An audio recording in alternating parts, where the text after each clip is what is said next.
Prezados irmãos, prezadas irmãs, que Deus nos salve no amor e na luz. Que o Senhor Jesus, nosso Mestre amado, nos envolva todos com suas vibrações de serenidade, de equilíbrio, de compaixão fraternal. Meus amigos, os que já estão familiarizados com o linguajar evangélico e que apresentam uma certa predisposição à aceitação dos ensinamentos crísticos, com facilidade assimilam tudo aquilo que os 4 evangelistas nos passaram como fruto deste trabalho tão interessante, mas tão importante para os destinos da humanidade. Os evangelhos não são obras volumosas, são pequenos. Porém, os conhecimentos ali contidos, eles têm uma importância fundamental para o nosso futuro. É bem verdade que certas palavras, certos versículos causaram um pouco de estranheza àqueles companheiros que, em busca de aurir maiores conhecimentos, se defrontaram com situações que não puderam entender perfeitamente. Acham os mentores que certas palavras do Cristo pareciam contradizer aquilo que ele habitualmente representava e que externalizava na sua vivência particular. O Cristo, Jesus, deveria ser uma criatura dotada de um magnetismo envolvente. Certamente, quando nos aproximávamos dele, eu falo nos aproximávamos, porque, quem sabe, se há 2000 anos atrás, não éramos um daqueles palestinos tão necessitados, tão sofridos, que palmilhando as terras da Galileia, íamos em busca do mestre Galileu, quem sabe? Portanto, aquelas criaturas se sentiam tocadas pelas vibrações magnéticas de Jesus, pela sua aura imensa. Imagino até que a aura crística envolvia todo o planeta Terra. E que aquele foi um momento muito importante para os destinos da espécie humana, porque os encarnados puderam receber as luzes, os fluidos benéficos emanados do coração daquele ser mais perfeito que a história do planeta tem conhecimento. Jesus, tido como exemplo máximo de condescendência, amor ao semelhante, espírito de fraternidade e respeito, ele não poderia jamais se contradizer. Embora as letras evangélicas, em alguns capítulos, possam suscitar dúvidas, há necessidade de que uma exegese, uma interpretação seja realizada com o objetivo de nós retirarmos da essência dos ensinamentos de Jesus aquilo que realmente tem proveito para os nossos espíritos. Uma coisa é nós nos apegarmos à letra e absorvermos o que ali está escrito, sem maiores preocupações no aprofundamento de um exame mais detalhado. Está sabido por parte de todos. A letra mata, mas o espírito vivifica. Por quê? Porque ele vai ao encontro da essência. E a essência merece de nossa parte interesse, reflexão, estado de ligação com o mundo maior, uma maior receptividade consciencial de nossa parte, para que possamos extrair o que realmente nos interessa. Eu jamais aceitaria algo que viesse do Cristo e que pudesse ir de encontro àquilo que ele pregou e exemplificou. Jamais. Esse cuidado sempre foi tomado pelos líderes espirituais da humanidade de 2000 anos para cá. Como não podia deixar de ser, Allan Kardec, que era um espírito diferenciado, um espírito que veio com a tarefa de materializar naquele instante os anseios do próprio Jesus, que lhe solicitou a revivescência daquilo que ele nos trouxe de bom. Allan Kardec, ele observou detalhes interessantes nos evangelhos de Jesus. Por exemplo, há passagens que realmente, analisadas ao pé da letra, parecem contradizer aquilo que Jesus pregava e exemplificava no campo do bem. Então, o nosso codificador elaborou um capítulo muito especial. Ele está aqui, no Evangelho segundo o Espiritismo. É o capítulo 23. Tem por título Estranha Moral.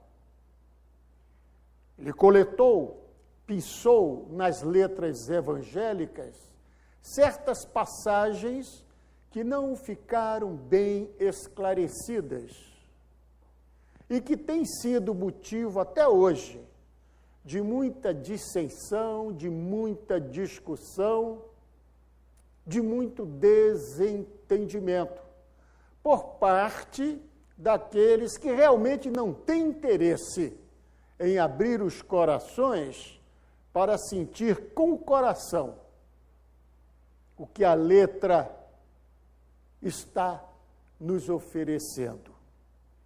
Odiar os pais, abandonar pai, mãe, filhos para seguir o Cristo, deixar que os mortos enterrem, cuidem de seus mortos, não vim trazer a paz, mas a divisão. Essas coisas merecem, da nossa parte, também uma análise com o objetivo de extrair da letra a essência, aquilo que realmente nos interessa. É interessante que Jesus, em sua presciência, ele sabia que naquela época, os que com ele conviviam, os palestinos, judeus, eram espíritos ainda recém-saídos dos braços da ignorância. Mas havia entre eles alguns representantes que possuíam um maior entendimento, um maior alcance, uma visão mais alargada, a consciência mais expandida. E esses se aproximaram com mais facilidade da personalidade mística de Jesus. O que não aconteceu na época de Sócrates, por exemplo. Os ensinamentos platônicos, observem que 500 anos antes de Jesus, Sócrates, lá na Grécia, praticamente ele nos trouxe conhecimentos semelhantes ao que Jesus traria mais tarde. Falou do bem, falou da reencarnação, falou do amor ao semelhante, falou do respeito devido ao próximo. Porém, segundo a análise feita pelo codificador, naquela época, a Grécia, embora fosse conceituada como o país que reunia cultura, conhecimento, alto nível de inteligência dos filósofos, dos estudantes, dos discípulos e adeptos que ali se encontravam, a Grécia não estava preparada para receber o tipo de ensinamento trazido por Sócrates. Diz Kardec, a terra não estava lavrada. Foi um esforço de um espírito altamente categorizado. Os seus ensinamentos foram transmitidos por escrito através de Platão, porque, a exemplo de Jesus, Sócrates também não nos legou nada por escrito. E, como os seus ensinamentos conflitavam diretamente com certos interesses obscuros, interesses esses que até hoje campeiam e que conflitam diretamente com toda manifestação de honestidade, toda manifestação singela de respeito ao próximo, de respeito ao semelhante. Naquela época, aconteceu com o nosso filósofo. De tal forma, os seus ensinamentos criaram situações desagradáveis que terminou sendo condenado à morte. Observem, da mesma maneira que aconteceria com Jesus 500 anos depois. Falsos interesses, interesses mesquinhos, iam de encontro aos ensinamentos sublimes trazidos por um espírito moralmente bem mais aquinhoado, de maneira que terminou sendo condenado, beber cicuta, maneira pela qual foi exterminado. Mas aí entra um outro detalhe interessante. O mesmo aconteceu com Jesus. As forças negativas, a força da maldade, que também não aceitava os ensinamentos elevados de Jesus, porque feriam certos interesses dos fariseus, interesse dos escribas, interesses dos sacerdotes de então. A exemplo de Sócrates, o mestre foi perseguido. Suas palavras tocavam diretamente aquelas mentes ainda tão desviadas, tão mesquinhas. E foi, como nós sabemos, condenado à morte na cruz. Porque estas criaturas, estes representantes das trevas, estes espíritos imperfeitos, que ainda hoje convivem conosco, eles, além de não aceitarem tudo aquilo que seja ético e de ordem moral, eles acham que pela força do exercício do poder, eliminando a criatura da face da terra pelo homicídio, a ideia desaparece. Mas não é assim que acontece. As ideias de Jesus permaneceram. O homem Jesus foi sacrificado.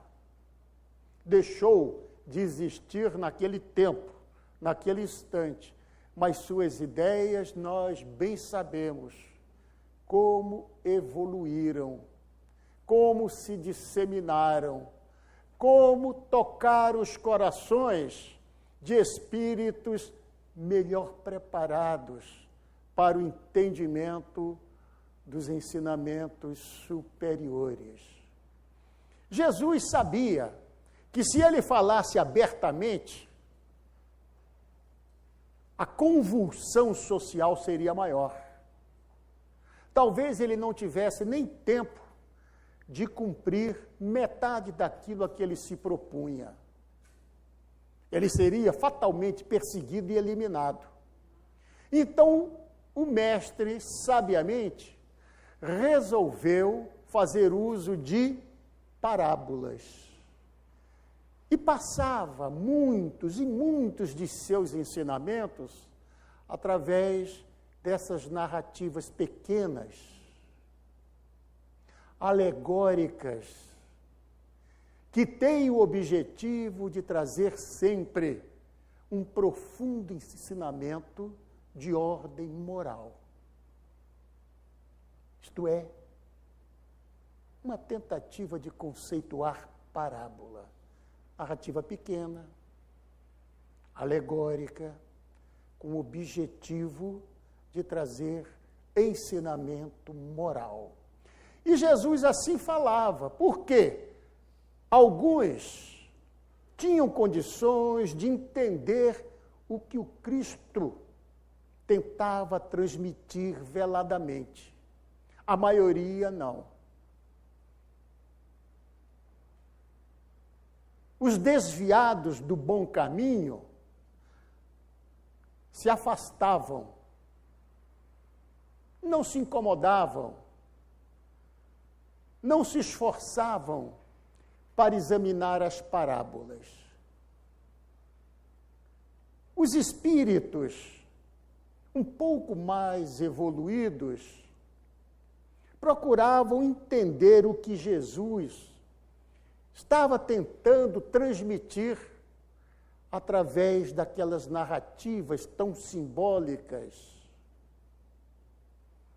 E se não entendiam, o que é que eles faziam? Se aproximavam do mestre. Acontecia uma espécie de separação do joio e do trigo. Os vaidosos, os poderosos, aqueles espíritos orgulhosos, não se incomodavam porque não entendiam e nem se esforçavam para buscar o ensinamento profundo que a narrativa transmitia.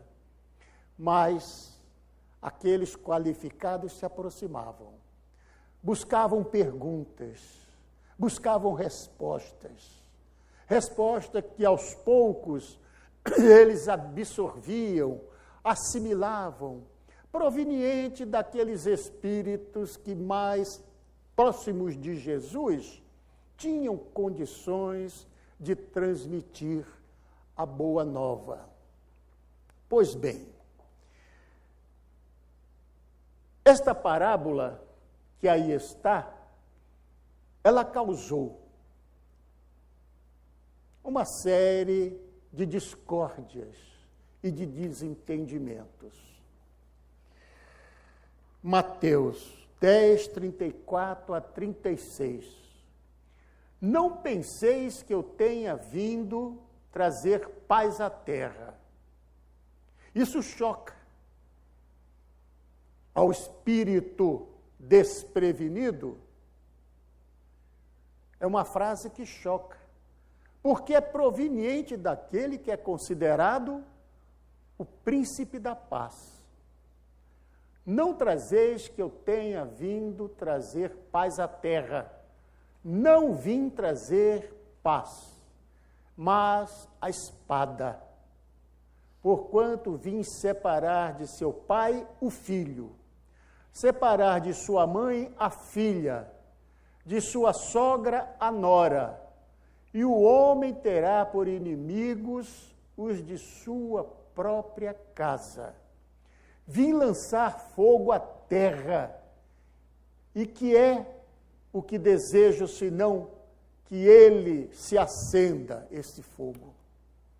Vejam que coisa contrastante, proveniente de um espírito que se caracterizava pela mansuetude, pela bondade extrema. Isso causava uma certa confusão. E as criaturas seguiam rumos diferenciados. Quantos, embasados nas informações de parábolas e em interpretações variadas, criaram grupos, formaram seitas, deram origem a religiões que se digladiavam entre si, que buscava cada uma ser a senhora da verdade. E assim, estas seitas, estas religiões se multiplicaram. Por falta de um maior entendimento, de um melhor entendimento por parte dos que, embora tentassem se ligar ao Cristo, assimilavam os aspectos menores, os aspectos humanos, aqueles mais relacionados com a vaidade, com o orgulho, com o poder de mando. Não penseis que eu tenha vindo trazer paz à terra. É claro que Jesus tinha perfeito conhecimento da sua tarefa, de seu legado. E ele sabia que o seu legado, o legado do bem, sempre é mal-vindo, quando ainda nós estamos convivendo com uma grande percentagem de espíritos imperfeitos. Nós passamos por essa fase. Quem sabe se nós não fomos daqueles que agredimos a Jesus, que colaboramos para que ele pudesse ser sacrificado na cruz. Isto faz parte de um processo. O mestre sabia perfeitamente dessa situação. Sabia que a sua mensagem não seria acatada pela maioria, que os intolerantes decretariam guerras sangrentas. Aliás, Allan Kardec lembra nesse capítulo 23, que tem por título Estranha Moral, que as guerras mais sangrentas, bárbaras, foram as guerras religiosas. Não só no pretérito, como ainda se estendem até o presente momento como todos os senhores e as senhoras têm conhecimento através da mídia, através das informações veiculadas pela imprensa escrita, televisada. As guerras religiosas. Meu Deus, nós nos matamos em nome da divindade. Nós nos prejudicamos, nós nos agredimos em nome de Jesus. Até que ponto nós chegamos? Estamos já nos portais do terceiro milênio, quando o mundo maior se propõe a realizar um processo de transformação em massa, caracterizado por esse período de transição, que vai separar no planeta aqueles que ainda preferem viver como espíritos imperfeitos dos espíritos mais devotados ao bem. Ainda brigamos por religião. O Cristo sabia que ele não vinha trazer a paz, que ele vinha trazer a espada, porque os problemas seriam observados na intimidade dos lares. Os senhores sabem disso, as senhoras também. Quantas famílias desagregadas por motivo de religião? O filho, a filha, de repente, resolve abraçar um credo que tradicionalmente não é aquele que vem sendo praticado, cultuado pela família. Cria-se uma situação lastimável. A desagregação está estabelecida. Se no lar existe um protestante, um evangélico, um católico e um espírita, é muito provável que haja desentendimento.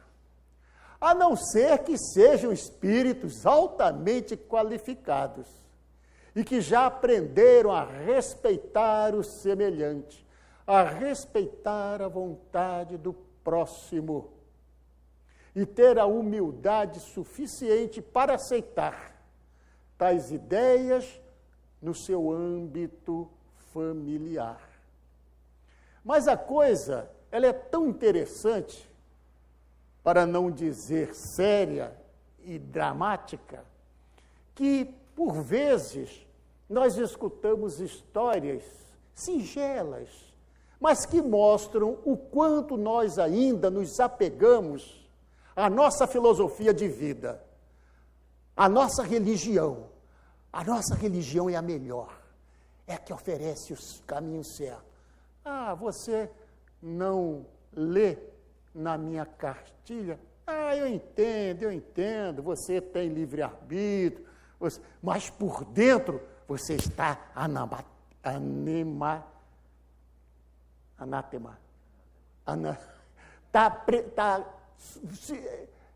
jogando os seus dardos fluídicos contra aquela criatura. Ah, você é dessa... Ah, muito interessante, não é? Que bom. Mas, por Deus, vai para lá, quero distância.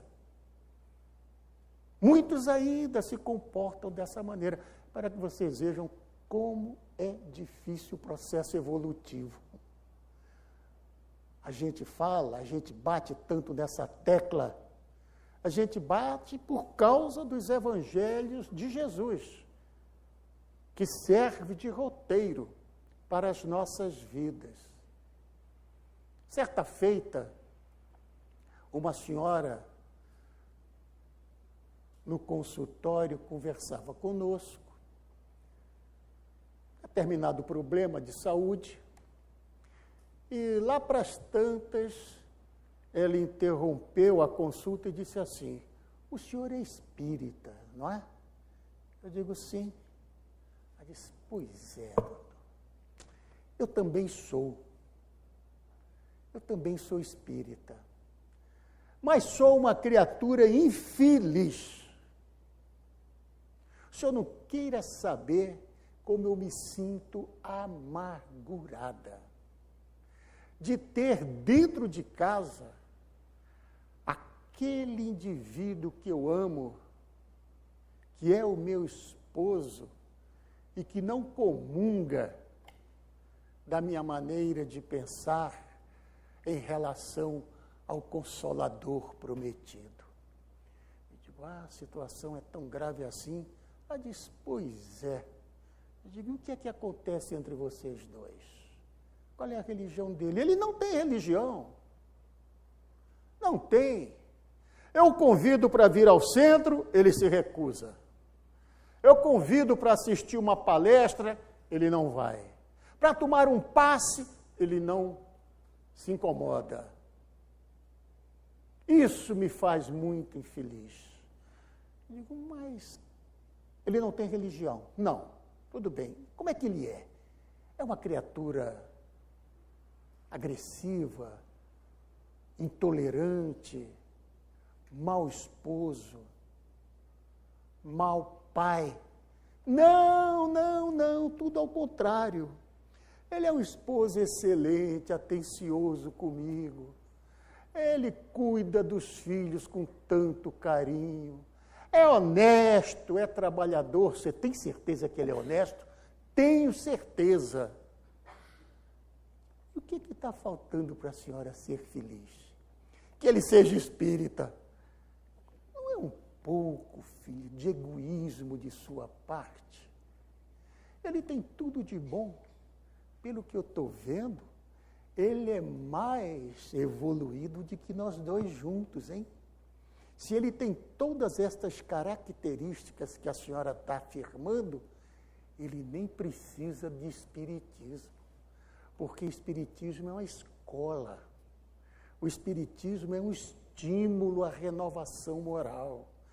O espiritismo nos ensina, nos fornece o instrumental intelectivo para que nós façamos um esforço no sentido de domar as más tendências, de vencer as imperfeições. Seu esposo não precisa disso, filha. Ele está muito bem. Ele acredita em Deus? Bom, acredita. Mas é só isso. Digo, mas a senhora quer mais do que isso? Acredita em Deus, é honesto, bom pai, bom marido. A senhora ganhou a sorte grande. Faça o seguinte, tire essa ideia da cabeça. Deixe ele onde ele está, quietinho. Porque se a senhora mexer muito, vai estragar o problema. Não queira trazê-lo forçado para o nosso ambiente espírita, porque melhor ele ser um agnóstico, seja lá o que for, honesto, que crê em Deus, a maneira dele, a da divindade, e é bom, do que ser um mau espírita. Não mexa para estragar. E a senhora trate de se modificar, hein? Trate de arrancar esta máscara. Alguns espíritas são especialistas na apresentação de máscaras múltiplas. Pregam uma coisa aqui dentro, tratam-se como irmão, irmãzinha, para lá e para cá, e em casa, no lar, são verdadeiros tiranos. É preciso que estas coisas que nós buscamos no Evangelho de Jesus realmente possam ser implantadas em nosso coração. Que nós deixemos de lado a vaidade excessiva, a ambição desmesurada, essa tendência a aproveitar as coisas boas que a vida material nos oferta. Não tem problema de nós aproveitarmos as boas coisas da vida. É como se alguém perguntasse, doutor, a sua doutrina, o senhor é médico e é espírita, eu não posso beber? Eu me lembro de André Luiz, na obra de Nosso Lar. Os que leram vão lembrar, quando ele fala que é perfeitamente lícito que você faça uso do seu drink, do seu vinho, em determinados momentos, sem que evolua para os excessos, para a embriaguez. Nós falhamos sempre nos excessos. Nós não nos contentamos com aquilo que nos é lícito, com o pouco que nos faz felizes. Queremos sempre mais alguma coisa, e aí nos complicamos. Pois bem, vim lançar fogo à terra, e que é o que desejo, senão que ele se acenda. Ele veio lançar fogo à terra, não tem uma dúvida, mas o fogo transformador. Às vezes, os que lidam com agricultura queimam uma boa parte do campo para exterminar as ervas daninhas e, a partir dali, brotarem as plantas, as verduras, os legumes que nos interessam na alimentação. Jesus veio lançar o fogo, sim. Este fogo simbólico, que mexe, que queima com essas nossas imperfeições já aqui citadas. É preciso que este fogo arda em nossa intimidade. É preciso que nós nos ressintamos com isso e das cinzas renasçamos com bons propósitos, com propósitos diferenciados. Jesus, sabendo que naquela época nem tudo que ele pregou seria devidamente assimilado pela consciência humana, ele falou para os seus discípulos mais chegados: não vos afligeis, porque eu vou, mas vou pedir ao Pai que, na época adequada, o Consolador esteja entre vós. O Consolador, que é o Espírito Santo, enviado pelo meu Pai, ele vai relembrar as coisas que eu falei e esclarecer tudo aquilo que, porventura, tenha permanecido encoberto. Aqui está a missão do Espiritismo na atualidade: abrir nossas consciências, abrir nossos corações. A questão não é fácil. Se nós aqui estivéssemos pregando que todos vocês vão se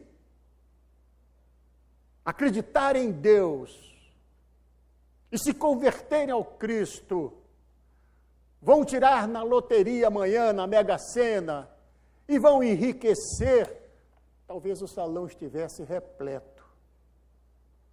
Porque é isso que a gente de mediana compreensão espera de Deus. Trocas comerciais. Eu faço isso, faço aquilo, eu pago uma promessa e o Senhor, em contrapartida, me fornece isso ou aquilo. Nós estamos acostumados a esse tipo de comportamento equivocado. Mas a doutrina vai direto no ponto fraco de cada um de nós. Sabe por quê? Porque hoje o que nós falarmos aqui não será motivo de que amanhã vocês vejam no jornal: Vitor Ronaldo Costa, aquele baixinho, carequinha, morreu no fogo da Inquisição porque o governo determinou. Isso não existe mais. Nós estamos num mundo onde prevalece a liberdade, o livre-arbítrio, a vontade. Vamos aproveitar esta oportunidade que o Senhor nos apresentou na presente reencarnação, porque talvez, meus amigos, esta seja a reencarnação mais importante de nossa trajetória evolutiva. Desses milênios que nós enfrentamos, passando por tormentos, por desafios tremendos, talvez seja a reencarnação mais importante. Ela vai delimitar o que éramos antes deste momento e o que seremos amanhã. O processo é de transição. A lei vai ser cumprida. A divindade aguardou até agora a nossa tomada de posição, pacientemente. Nos ofertou tudo aquilo que precisávamos. Não é permitido que a partir de agora, nós que temos consciência das coisas,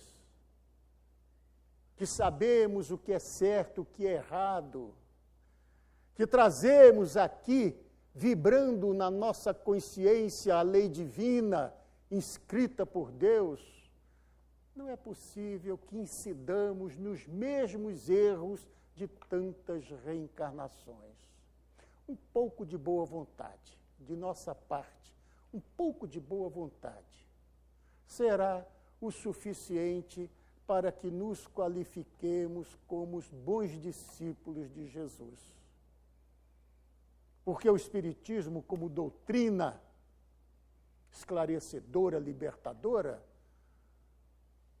não prega a necessidade de espíritos iluminados, que nós não somos. Ela sugere que façamos um pequeno esforço no sentido de domar as más inclinações. Eu sei quais são minhas más inclinações. Eu sei. Elas pesam aqui no meu inconsciente.